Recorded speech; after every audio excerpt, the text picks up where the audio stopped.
12 आणि 28% GST slab बंद, फक्त 5 आणि 18% जीएसटी स्लॅब असणार। 22 सप्टेंबर पासून नवे जीएसटी दर लागू, आरोग्य आणि जीवन विम्यावर जीएसटी नसणार।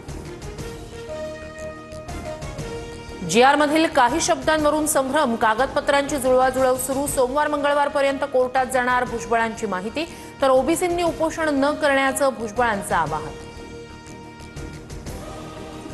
चंद्रशेखर बावनकुळे यांच्या अध्यक्षतेत ओबीसींसाठी स्वतंत्र मंत्रिमंडळ उपसमिती गठीत, भुजबळ, गणेश नाईक, गुलाबराव पाटील, संजय राठोड, पंकजा मुंडेंसह अतुल सावे, दत्तात्रय भरणे समिती सदस्य। अतुल सावे आज ओबीसी आंदोलकांची भेट घेणार, मंत्री सावेंवर ओबीसी आंदोलकांची समजूत काढण्याची जबाबदारी, विविध मागण्यांसाठी ओबीसी समाजाचं साखळी उपोषण सुरू।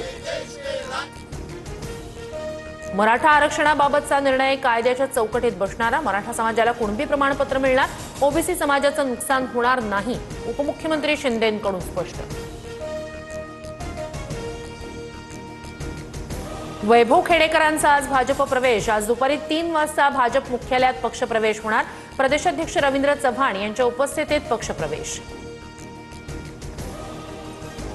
राज ठाकरेंकडून मुख्यमंत्री फडणवीसांच्या बाप्पाचं दर्शन, वर्षा निवासस्थानी राज ठाकरे बाप्पाचरणी नतमस्तक, दर्शनावेळी शर्मिला ठाकरेही उपस्थित।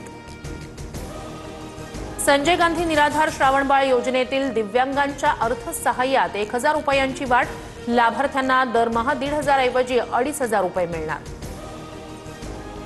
लाडक्या बहिणींना ऑगस्ट आणि सप्टेंबरचा हप्ता एकत्र मिळण्याची शक्यता, दोन्ही महिन्यांचे एकत्रित 3000 रुपये दिले जाण्याची शक्यता। मुंबई बँकेकडून मुख्यमंत्री लाडकी बहीण लाभार्थी महिलांना 0% व्याजदरानं कर्ज योजनेचा शुभारंभ, मुख्यमंत्री फडणवीसांचा व्हिडिओ कॉलवरून लाडक्या बहिणींशी संवाद।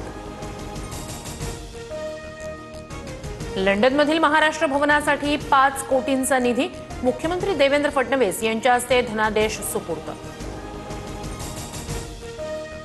नंदुरबार जिल्ह्यातील चिडमाळ गावात रस्ता नसल्यानं गरोदर महिलेला झोळीतून नेण्याची वेळ, 4 किलोमीटरची पायपीट करत महिलेला रुग्णालयापर्यंत पोहोचवलं।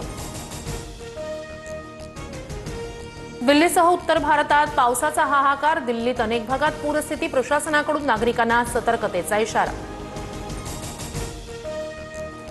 जम्मू काश्मीरमध्ये पुरात अडकलेल्यांचं बीएसएफ जवानांकडून रेस्क्यू, फटकोटली परिसरात 2 हेलिकॉप्टरद्वारे 47 जणांना वाचवलं।